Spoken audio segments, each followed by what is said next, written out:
Hey guys, it's Nick again, and today I'm going to show you how to target audiences. We're going to go through location, hashtag, competitor targeting, all the best settings, and basically just how to get going. So over here, what you can see here is we got the create audience button.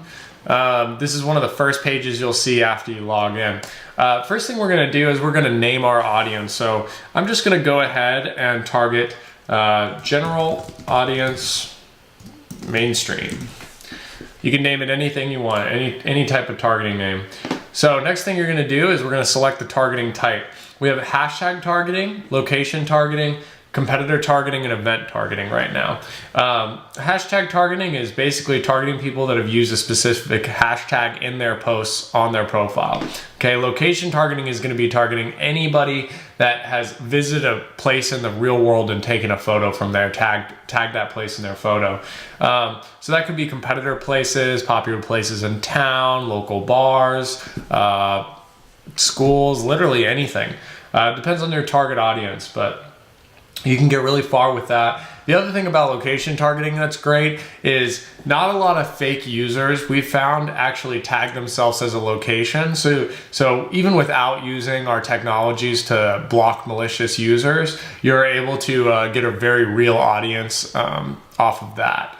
So then you got competitor targeting. This is great. Good example would be if I sell car parts, you could target, anybody that already follows Auto Trader or a local parts shop or something like that, AutoZone, right? If I am a life coach, I would target like Tony Robbins' profile username, and then it'll go after everybody that follows him, right? And then we have event targeting, which is essentially the ability to do a hashtag target with a time range. So you could do, I want to target a conference in Vegas between this time, and anybody that makes a post from that place or with a certain hashtag for the event during that time period, I'm going to engage with them. So another person I had a big show in Vegas, and they targeted everybody at the event, and they would direct message and comment on posts made from there and say, hey, hope you're having a great time at the event. Come by my booth. Would love to see you and show you our products from, X to X time, right? So that works really good. We're going to go into just do a hashtag target for now. And the first thing you get is this area where you can put in hashtags. So the more niche, the better. Like Dallas music, I think the example is right here, instead of just doing music, because that could be anywhere in the world, right? It just depends on what you're going for. If you're trying to get more followers, and they could be anybody, you could do generic hashtags. But if you're a local artist in Dallas, you might want to do Dallas hashtags, right? Like Uptown Dallas, or specific bars over there, like Sidebar Dallas. And you can look up hashtags that go for you. So the more the better, because what happens with any targeting type is our system is going to algorithmically watch what is working and what isn't working for you, and then it's going to optimize your engagements towards the ones that are working. So you don't have to think too much about this. You just want to add a bunch of targets and go from there. So then you get to how do you want to interact with the user. I would recommend here that you do follows and then comments and direct messages if you have a plan that has them unlocked. Likes are great, but likes kind of get overlooked in the scheme of things when people are getting notifications from their profile. People tend to get lots of likes. So what's going to make them click on your profile? It's going to be a higher engagement rate if you follow them to drive them to your profile or comment on their post with something relevant. So let's do comments. And then you'll see here a couple samples pop up when I click. So maybe the comment from our previous example would be, I'm playing at stage 4 at 3 p.m., come by. And that could be for a musician that's in town, and he's targeting all the locations for the bars around the place he's likely to play. So he knows his audience has been in that realm before. Another thing you could do, let's say you're a hairstylist, right? You could comment on all the posts made at other salons in the area, or people hashtagging hair, right? And you could comment on that. So I'm just going to select one of these. I'm going to make a custom one. Great post. I wouldn't recommend doing that generic of one, but that's just a sample for now. You can also use emojis if you want. I would not recommend doing nothing but emojis. Those tend to get flagged as spam, so you want to put something in there that is custom, right? Another thing that's really cool that you can do with our system is you can not only do a generic comment like this, you can also do a macro. So see these macros up top? Day of the week, post day of the week, username, first name, location. So you could come in here and you could say first name, and make sure you copy it exactly how it is with the brackets. First name, hope you're doing well, cool post.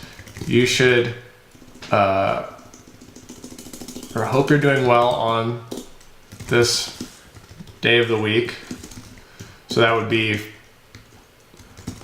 like, hey Nick, hope you're doing well this Friday. Love your posts, right?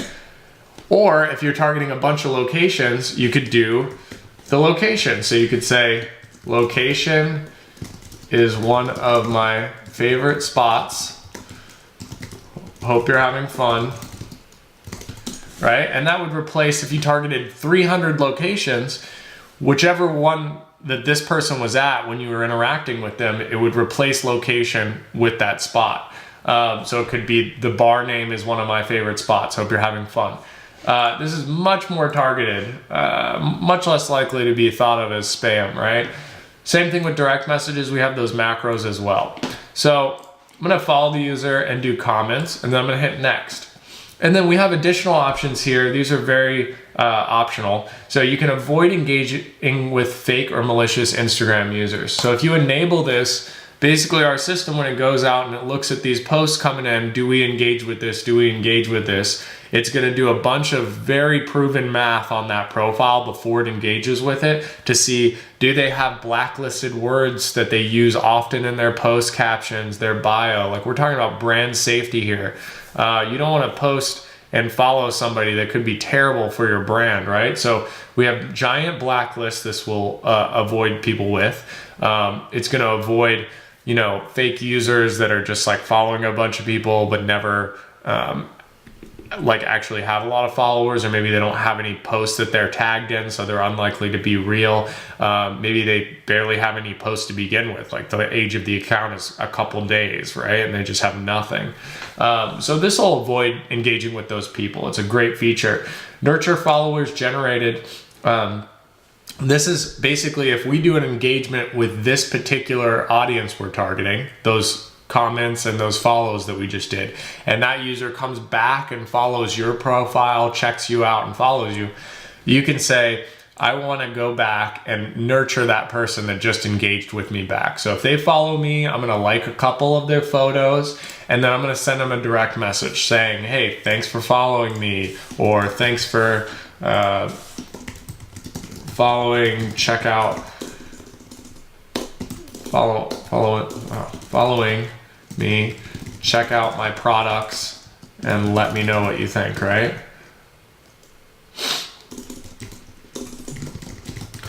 Okay, another thing to keep in mind here is when you put in multiple hashtags to target, anything in these tag inputs, multiple comments, multiple direct messages, the more the better, right? If you're blasting the same message out over and over and over again, Instagram's not going to like that. It's also just spam, right? So you want to have a nice array for us to choose from on what you want to comment for each audience.